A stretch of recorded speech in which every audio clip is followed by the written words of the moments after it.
Welcome back, everybody, to the Front Nine coverage of Round 2 of the 2021 Texas State Disc Golf Championships, presented by Latitude 64. I'm Brian Earhart, joined here again by Nathan Queen calling the shots. What's up, Nathan? Doing good, man. Coverage here powered by Innova, and I'm excited to see what we have on this second round of Dogwood. The pace has been set, the scores are there. We've got some guys ready to attack and see if they can move themselves to lead card. We do have a phenomenal card of players. Matt Bell, a national tour winner in Delaware at a super heavily wooded Iron Hill course. James Conrad, always good in the woods. And then Matt Orum and Ricky Wysocki. What a treat. And this is going to be a interesting day. There's some storm clouds looming in the background today, so let's hope the weather holds off for these players. Yeah, very sticky out. Even while it's not raining, you're working with everything you can to get your hand to grip the disc correctly. So hopefully those storms hold off. Here we are, hole 1, 474 feet, par 3. Kind of an in-between hole. This is a pretty tough hole to get unless you've got about a 500 hyzer shot.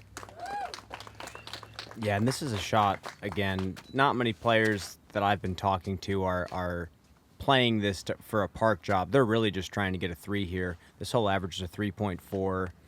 There's just a lot of trees blocking a natural flight of a hyzer, so let's see what Matt has here.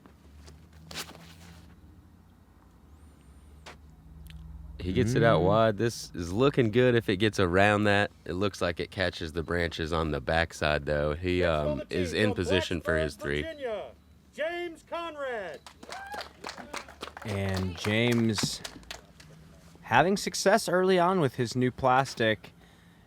What I like about James is he's just as sufficient with the hard flex as he is with the hyzer flip. So I'm interested to see how he attacks this course.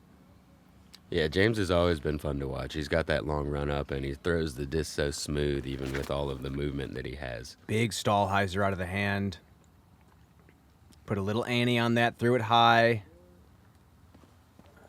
Yeah, he should be in position. Gets past the branches, and he's got a downhill 45-footer or so if he wants to run it.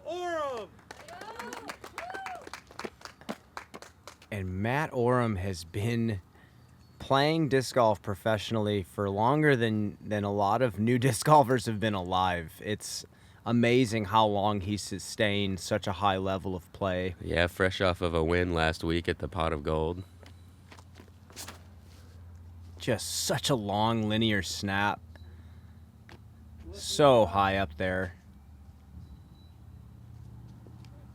He also gets through clean, no branches. He looks to be a bit further away than James, but still has a downhill look at it. And Ricky has been feeling good. He's Yeah. been saying it in interviews. He's been winning. Just won an absolute nail-biter in Belton. Let's see how he attacks round 2. Yeah, he's got a very good pushing forward hyzer, so I expect him to be able to attack this hole. Little tight, but that has enough distance, I believe. Oh, wow. Like you said, that's the height of hyzer you need to have. Yeah, and that's right there in Ricky range. He's got less of a downhill putt, so it's not as scary to run as the other two, since he did end up going a little further left side.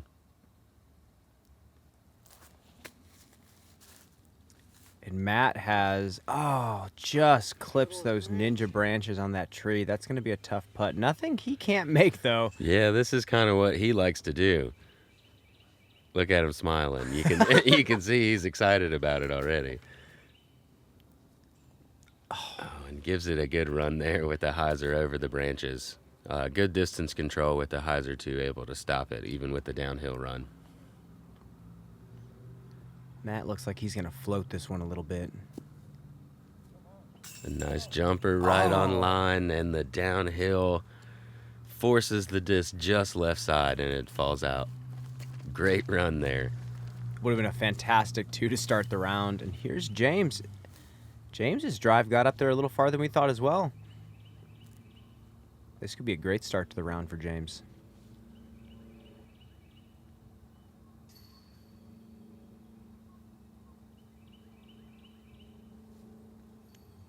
Floats it. Ooh, just off the tray from about 50 feet. Yeah, comes up just low. Seems like he was a little more conservative than the straight line bids that we're used to seeing him run there. Just low from Rick. And again, you're taking 0.4 strokes in the field by just parring this hole. So Matt taking a bogey, not too bad. If this is the bogey he takes, it's not terrible. Yeah, not the worst bogey to take. It does feel better to start your round with a par, Absolutely. in quotations, since the hole does play so difficult. But a couple good bids here, and just a few inches away from 3 birdies here. And a par for Matty O, par for James. And we are going to head off to the next hole. Yeah, hole 2. 300 feet, you've got a OB creek that goes through the fairway at 2 separate points, and then that tree on the left, if you go with the left to right moving shot with a righty forehand or a lefty backhand, is the last tree you have to miss. Push just long or come up just short, and you'll be in a good spot. And James going with a flippy envy that he likes throwing. This is a hole for a righty backhand. You almost want to pretend the basket is like 20 feet left of where it's at. Just give yourself a putt. That looks good. Yeah, stabling out. This looks like it'll push long of that tree I was talking Wow. about. Maybe a bit too long of it, and is pushed to circle's edge long, but still looks to have a pretty clean look. And this is looking like pig distance for Ricky. I'm not sure, but maybe not. Maybe he's got a Firebird in his hand. No. Oh yeah, it's definitely a Firebird. Just misses those trees on the left side. Nice has the distance shot. control a little better and skips just long of that tree. Great shot. And Matt, I think, has a pretty underrated sidearm. Oh, just clips one of those inside trees. Yeah, it goes super stable. He needed just a little bit of straight flight out of that, and I think it could have worked out for him to clear this last part. Knowing Matt, he's trying to dunk this in for his par here. Yeah, it's no coincidence that he was the throw-in champion for the Pro Tour, I believe 2 years in a row. Him and Barsby tied one year on the dot.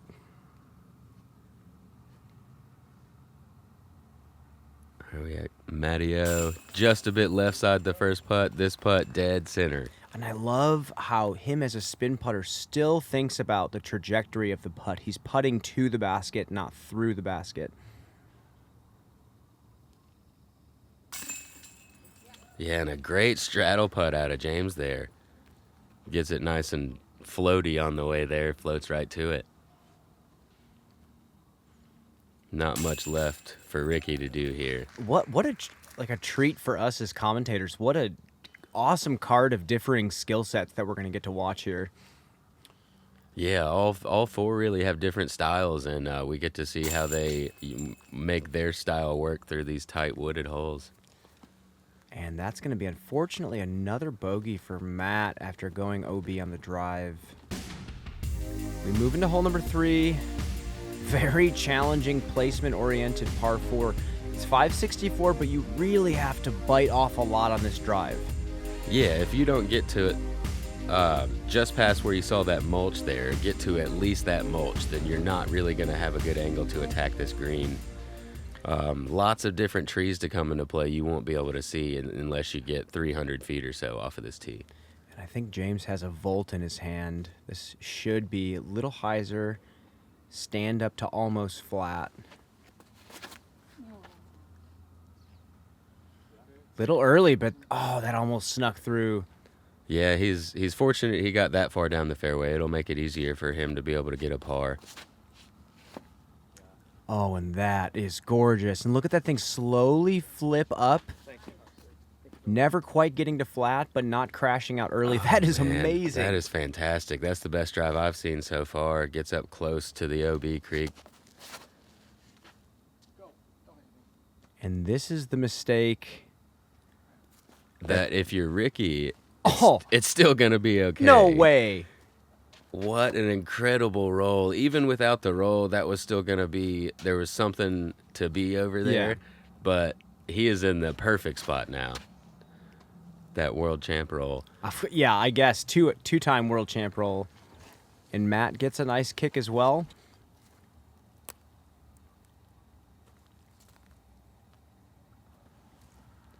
James looking to have a putter in his hand, just laying up to that creek that these guys were reaching off of that drive. He'll have some type of shot there. It's hard to say with the trees which way he'll be going, but he'll have a shot for his par. And Matt with a huge turnover sidearm. That went deep in the basket. This underrated sidearm. That's what I'm saying. Yeah. I don't even know. That was amazing.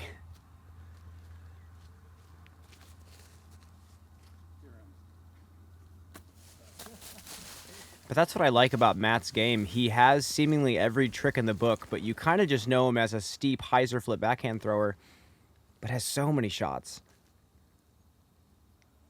Especially the putt. Oh, and Matteo hitting the one tree in the middle there. He'll have a circle 2 look now instead of tapping in for his birdie. Ricky's still getting down to a knee and going out. He most likely went with a pig there with just enough stability to get off of that tree. Easy birdie. This is about a similar range to hole 1. Little nose up, Annie. Just a bit high out of his hand. You could tell he knew right away. And these are fun here. Matt Bell crouching down in the woods. Yep. It's almost like his percentage gets higher when he's stuck in like a vine or a thorn bush. Yeah, I really would probably be more surprised if he missed that. Yeah, exactly.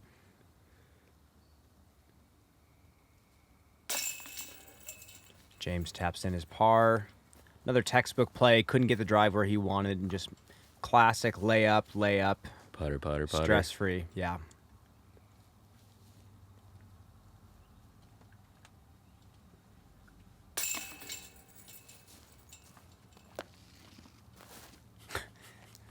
A 3 out of 10 mini placement, but he will tap in his birdie. If I need to get up and down in a pressure situation, I'm grabbing the AVR X3 every time.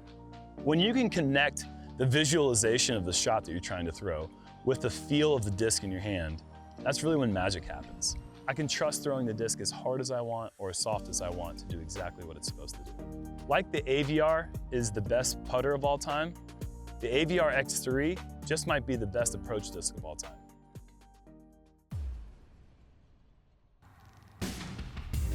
And moving on to hole 4, we'd like to thank Flight Factory for the drone coverage here. They've got us covered all week, so make sure you get them checked out. Hole 4, 474 feet, another placement off of the tee. You want to get maybe 220 to 250 feet off of the tee shot, even though this is a par 4. Just hit the gap, and there's one blind tree in the middle you really want to miss. Ricky going wide with that Firebird again. And he does miss that tree and has landed in the fairway, has an uphill look towards the basket now. I believe this is a Hellfire out of Matt's hand. Overstable disc from DGA, fantastic flyer. I also have one in the bag. And James with the backhand turnover and catches that tree that you can't see off of the tee. Kicks off to the right a bit. There's sometimes a way to get up to the basket from there, but it does get pretty tough. Yeah, these blind gaps that you have to hit, this is just a hole that you have to sit on this tee pad and practice and visualize what shot is going to get around that corner, because one mistake and you're going to be sitting back. There's Matt Bell again, chucking one through the woods. Oh, and almost gets through there. He makes it to the other side of the fairway, which does open up some, and drops down to the middle. So he should have a par. Yeah, should have an easy par chance. James with a beautiful looking turnover. What type of angles? Man, that was an incredible turnover shot. It still flattened out a little bit and didn't burn over. He had so much anhyzer on that, and he now has a birdie chance. Matt, kind of a misfire. He's going to be obstructed from circle, maybe circle 2. Here's Ricky after the best drive. Flippier pig. Yeah, gets it over just a bit, but sneaks on up there about 20, 25 feet. So, jokingly, this is about a 50-50 look for Matt from about 120. Yeah, he goes with that same overstable mid-range he threw on two, and does almost throw it in, actually. Actually looks like he's throwing a 10-year zone. So he is flicking his zone. He is allowed to throw Discraft because DGA is made by Discraft. So I believe he has some Zeus's in his bag as well. Oh, a good-looking scramble shot there. Again, catching just the last tree for Matteo there. And that's interesting about this course is all the pine straw on the ground. You really have to dig yourself some footing because it's so slick on the floor of this forest. Yeah, if you don't clean your lie off good, it's easy. Oh, there is a beautiful putt from James. Let's see it again. We talked about this with Dickerson's stroke yesterday. Simple what a great continuation of his weight. His off foot just kind of slowly comes through. He lets his natural follow through carry his body forward. Gorgeous putt. We've got a par save look here. Trying to keep the scorecard clean, stay 1 under. And he knows it out of Gorgeous. the hand, chasing it down. What a great putt. And Ricky cleaning up his birdie. Thank you for watching Gatekeeper Media. My tour disc will be released soon. I don't know what it is yet, but I can't wait for y'all to support me. I'm running 5 tournaments this year, 4 AM C tiers in Mobile and 1 Pro Am. Taking all $3 out, not out of the purse, but I'm putting it into the open field for the finale. So y'all check it out. And we're going to move into hole number 5. At this point, the infamous hole 5. Super specific, challenging shape. And then even when you hit this gap, look at this tiny 7-foot gap you have to hit to get down clean to this basket, perched on the edge of a cliff, and then you have a creek right behind it. Tough backhand shot. Yeah, it's playing as, for round 2, playing as the hardest hole on the course. Slightly easier than the day before, but it has switched to the hardest hole. Just very difficult to get the birdie, and once you get a kick like James has gotten, it's very difficult to get the par. Yeah, and Ricky looks like he's gotten up there, and here's Matt, who's also put a pretty good move on this shot. Yeah, I didn't hear anything. That sounds like it's... Once you get around that corner, you're happy with it, pretty much. If you just see it floating. Matteo has done the same. Okay, I promise this hole is way more challenging Oh my than goodness. our card just made it look. Oh my gosh, 3 clean tee shots. This averaged a 3.47 for such a short hole. That is unheard of. And it's because of this. You hit early, and the scramble to the basket is one of the more creative shots you'll have to throw all day. Yeah, it looks like James going to be going forehand roller, which is the key get out of jail card. Yeah. Or shot, I would say.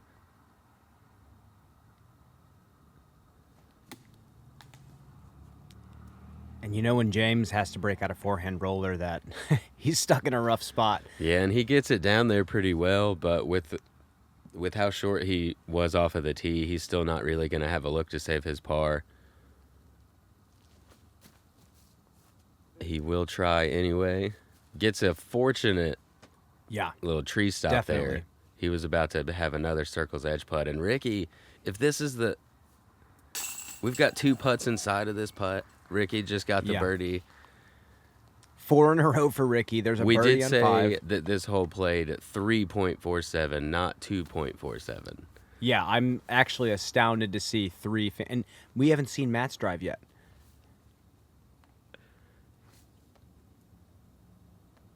Matteo for another birdie. Dead center. Is that? No, that's James's. Is James really going to ruin a star frame on hole 5 on Dogwood? I am astounded. Yeah, this is pretty incredible, guys. I don't think this is something we'll see again, at least for the 3rd round. I don't see this happening. This is just one of those holes that in practice you were watching players throw forehand rollers off the tee, backhand rollers, tomahawks. There is a high left forehand as well that I saw somebody go for yesterday. It's such a specific floaty Anheuser turnover. And the card plays at 2 under par with a bogey. Just incredible stuff there on hole 5. Moving into hole 6, 243 feet. Kind of the first hole on the course that you walk up to and say, I am going to birdie this hole. Finally. You've got an OB creek right in the middle. Just miss those trees by the creek, though, and you'll have a walk-up par if you don't get a good tee shot. That's got to sit down. And it does. Yeah, a good couple trees there. Kicks him one way, back the other, and he stays inside the circle. This needs to go right. It did. And he is also close to circle's edge right there. Oh, look at that release from Matty O. Look at that, old school looking snap at the end. He just pops the disc a little bit nose up. Kind of a similar trajectory to Cale LaVisca, actually. Yeah, and he gets right up there pin height. Kind of those bunkered trees on the right side that can mess with your putt a little bit. But he is within 20 feet. And James fillets it down there. It's almost like James designed this hole. That's like his favorite shot. And Matt Bell with a circle 2 look here. One of his favorites. Has got one tree kind of in his line. Oh. Kind of a misfire out of his hand there. Not something we're used to seeing.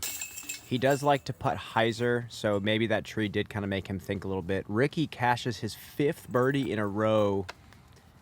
He looks good right now. He looks in control.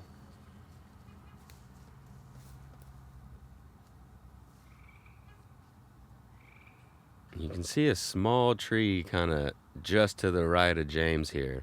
Hopefully that doesn't affect his putt a whole lot. He looks like he's trying to do his normal swing. You did see him kind of short arm his follow through there, but he's able to jam it. And that's going to be a nice bounce back stat for him after the bogey on 5.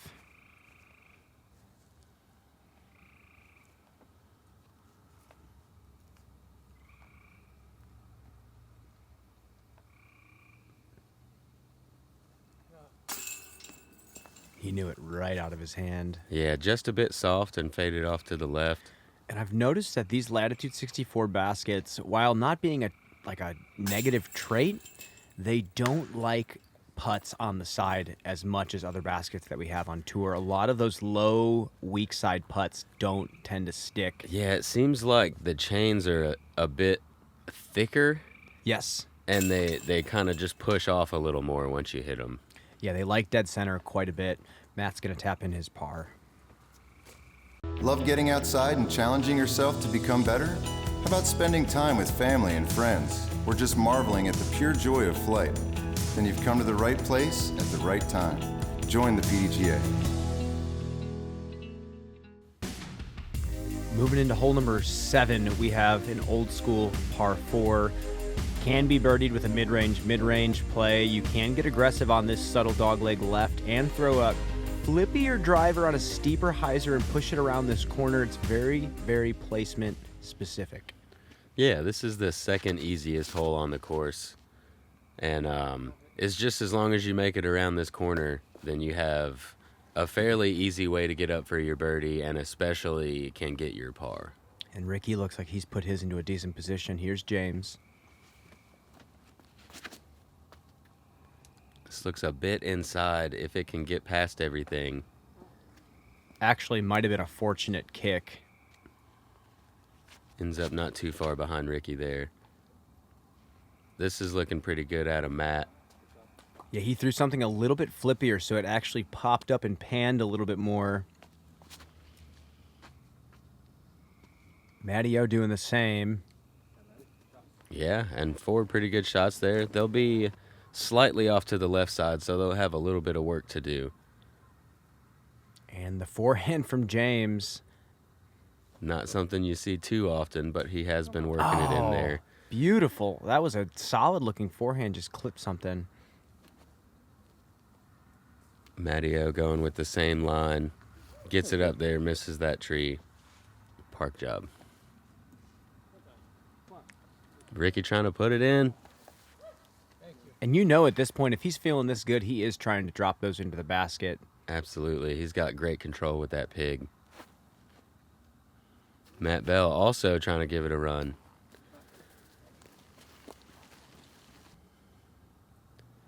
And 3 up there on the green for birdie, and James going to give it a long look here. Just right.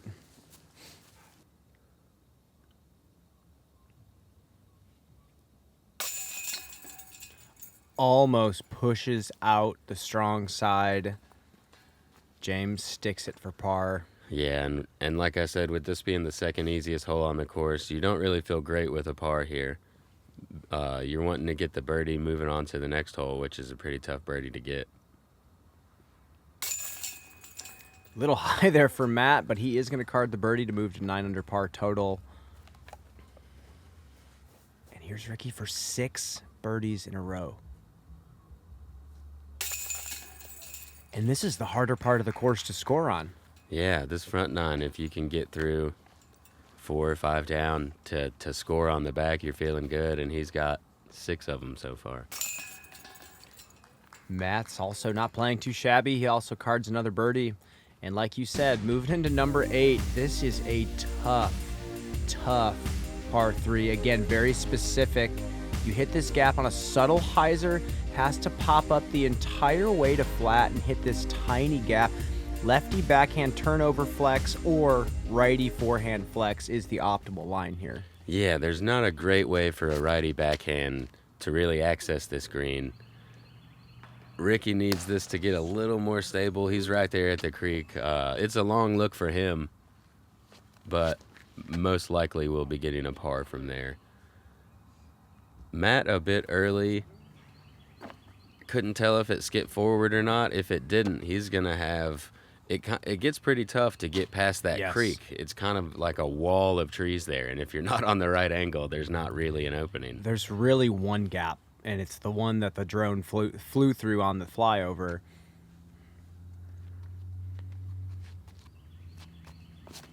Going with the righty backhand. There's a way to sneak up there on the right side. He taps a tree and gets around to where Ricky was at, it looks like, which is, I mean, that's fine with most people. James throwing same little baby hyzer, and that got through everything. He is on circle 1's edge, and he will absolutely take that on one of the toughest holes in the course. It's a nice break for James after having kind of a tough time getting it going this round. Throwing not terrible shots, but just not giving himself enough chances for birdie. And Matt Bell with the prayer falling down forehand there. Not quite able to scramble, but it does look like it's put him in the gap to hit to get to the basket. So good recovery shot there. He'll be able to salvage a bogey, it looks like.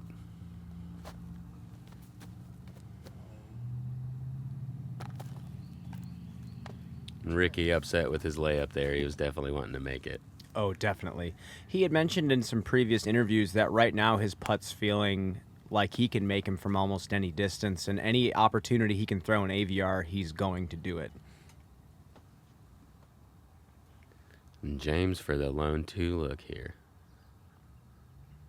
Just outside the circle. Oh, and that right side just doesn't want to grab. Just pushes it off to the... Just bounces it off the pole. Yeah, you hate seeing that flop out, man. You can see the disc upside down. It just kind of hits and turns upside down, falls right out. And that's going to be a par for Ricky, and you can tell how dialed he is. He is frustrated missing this almost impossible hole. Thanks so much to Gatekeeper Media for filming today. If you want to support what I'm doing or follow what I'm doing, you can follow me on James_Conrad_III on Instagram, or you can go to jamesconraddiscgolf.com to get some JC gear. And moving on to hole 9, 351 feet. After the tight fairway of hole 8 that you've just seen, this one looks like you're out in the open and you really want to attack it and get up there in the circle. Guessing Ricky was going with a rock, and that's his first misfire that we've seen. Yeah, he gets it slightly off to the right. You've got to throw, you can tell that it's a little uphill here, so you have to throw up to get it over this peak before it slopes back down. Matteo has done it perfectly. This is the type of drive you want to see. Pretty much thrown out of his shades. His shades fell off when he made that drive, but a gorgeous shot. And like you said, it's a little uphill, and you need that little drift back to the right, so you have to throw something a little less stable than you think. Yeah, we see mid-ranges from the majority of these guys, maybe up to a fairway. James has made the same mistake that Ricky did, pulling it just off to the right. Matt Bell might have this a little high. It does touch something, but keeps moving forward, and he's just outside the circle there. And James has kicked off of the fairway into this open area over here, but throws an incredible upshot. I haven't seen that angle over there. Looks like he had to hit a pretty small gap to get up there. Ricky, it looks like he's just trying to knock in every single throw that we've seen. Just so dialed in, all of them coming close. Gorgeous putt from Matt. Yeah, just outside the circle, stays away from his jump putt, and slings it on in there. Another bounce back stat for him.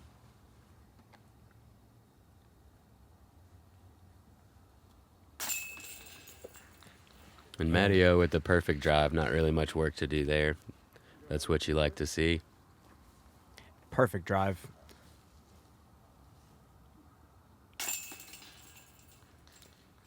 And Ricky with 2 pars in a row.